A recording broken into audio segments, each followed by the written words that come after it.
ہم کہتے تو ہیں کہ ہمارا ایمان تمام رسولوں پر ہے، مگر حقیقت میں ہم صرف ایک رسول کو مانتے ہیں اور صرف ایک رسول کی سنت پر عمل کرنا چاہتے ہیں، اور یہ اللہ کے احکامات کے ساتھ کفر ہے۔ اسی لیے ہمیں تمام رسولوں کی سنت پر عمل کرنا ہے۔ تو بھائی مجھے تمام رسولوں کی سنت کا کہاں سے پتہ چلے گا؟ بھائی آپ کو رسولوں کے بارے میں قرآن نے بتایا، تو قرآن ہی آپ کو رسولوں کی سنت کے بارے میں بھی بتائے گا کہ کن حالات میں کس رسول نے کیا عمل کیا۔ مگر ایک سنت ایسی ہے جو تمام رسولوں کی ایک جیسی ہے۔ آپ سورہ نمبر 7 اور آیت نمبر 35 دیکھیے۔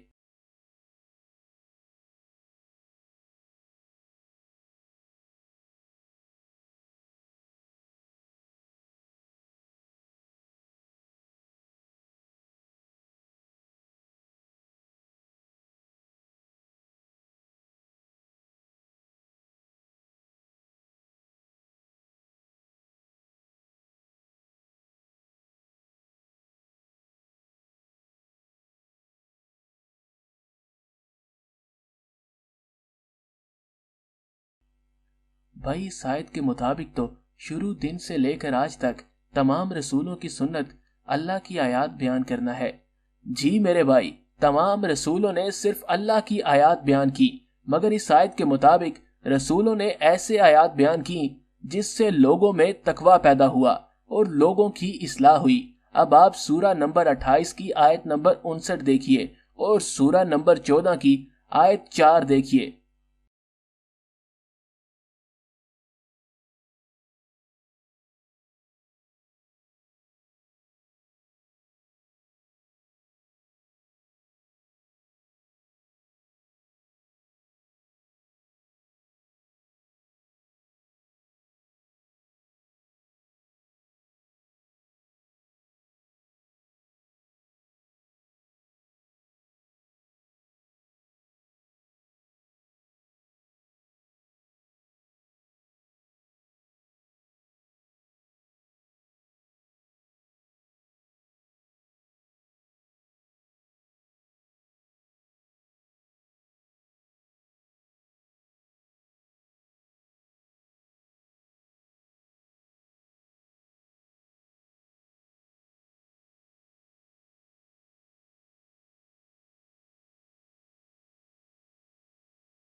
بھائی ان آیات سے اللہ کی ایک اور سنت سمجھ میں آ گئی کہ اللہ کسی بھی بستی کو عذاب نہیں دیتے جب تک کہ اس میں ایک رسول نہ بھیج دیں اور وہ رسول ان کو اللہ کی آیات نہ سنائے اور وہ لوگ ظالم ہوں، یعنی آیات پر عمل نہ کرنے والے ہوں۔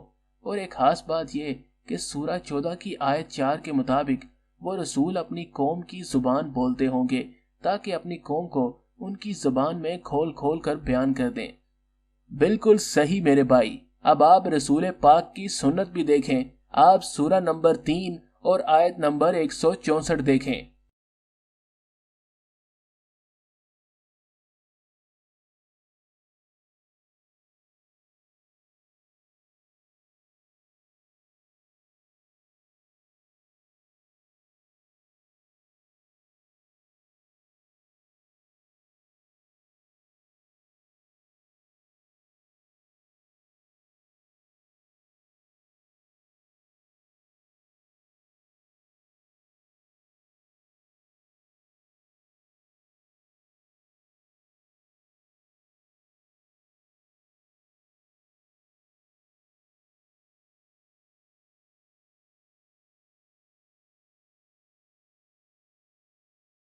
تو بھائی ان آیات سے یہ بات سمجھ میں آ گئی کہ اللہ کے رسول پاک اور تمام رسولوں نے اللہ کی آیات ایسے سنائی جس سے لوگ پاک ہوئے، یعنی برے اعمال سے دور ہوئے، اور لوگوں کو کتاب یعنی قرآن کی سمجھ مل گئی اور لوگوں کے پاس قرآن حکمت یعنی دانائی بھی آ گئی۔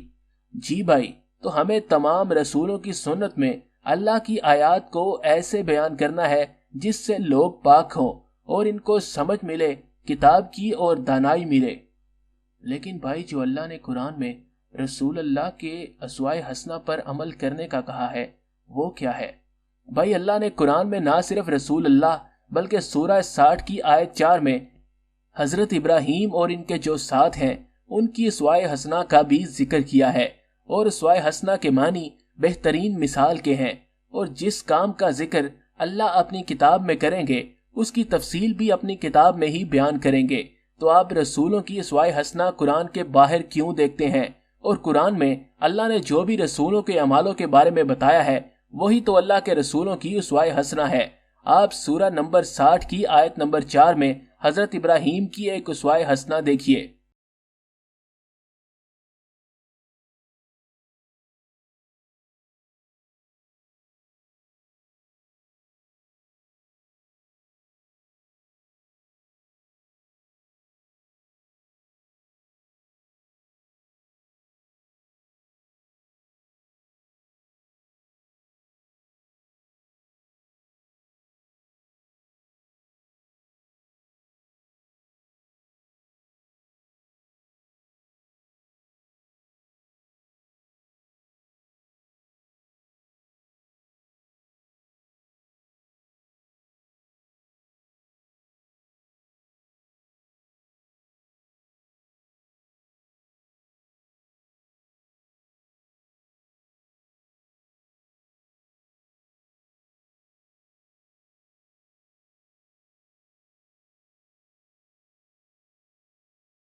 بھائی اس آیات سے یہ سمجھ میں آ گیا کہ اسوائے حسنہ یعنی بہترین مثال سے مراد رسولوں کے وہ اعمال ہیں جو قرآن میں موجود ہیں اور ہمارے عمل کرنے کے لیے مثال کے طور پر بیان کیے گئے ہیں۔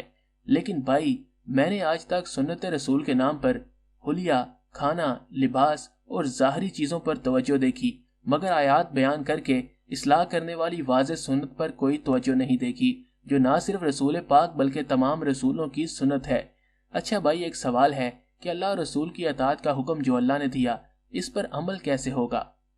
میرے بھائی ہم مسلم نہیں ہو سکتے جب تک ہم اللہ اور رسول دونوں کی اطاعت نہ کریں، اور یہی سمجھنے کی بات ہے۔ پہلی بات یہ ہے کہ اللہ نے اطاعت کا ایک جیسا لفظ اپنے اور رسول دونوں کے لیے استعمال کیا، یعنی اللہ اور رسول کی اطاعت کے طریقے میں فرق نہیں ہوگا۔ اگر اللہ کی اطاعت حکم مان کر ہو رہی ہے تو رسول کی اطاعت بھی حکم مان کر ہی ہوگی۔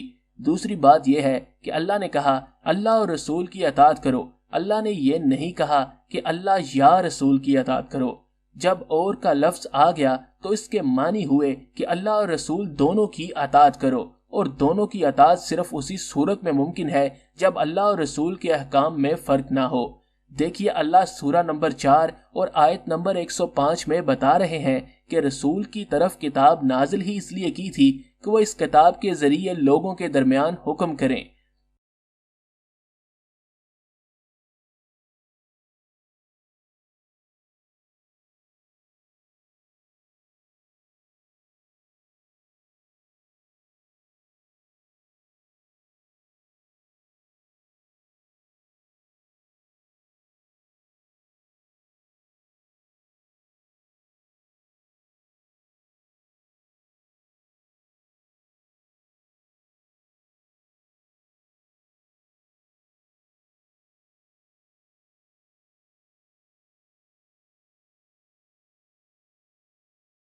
جی بھائی یہ تو سمجھ میں آ گیا کہ رسول کی اطاعت بھی اللہ کی اطاعت کی طرح قرآن میں موجود احکام مان کر ہی ہوگی، لیکن میرا ایک سوال ہے، کیا رسول جیسا حلیہ، لباس اور کھانا سنت نہیں؟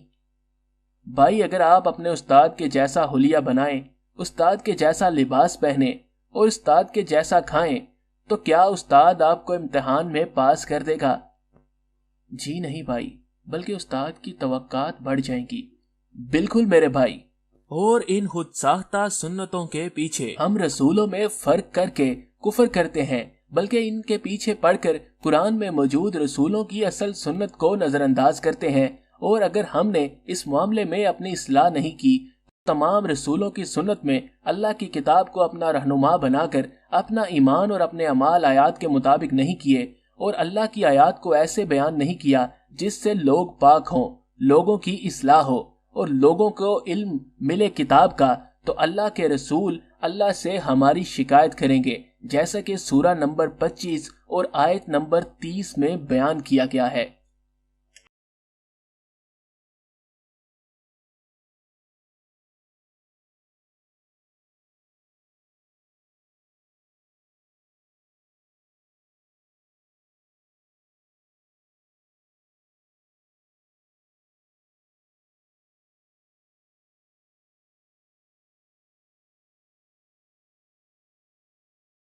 تو بھائی یہ ضرور سوچئے گا کہ اپنی امت کے جس شخص کی رسول اللہ صلی اللہ علیہ وآلہ وسلم شکایت کریں گے اس کی مغفرت کیسے ہوگی۔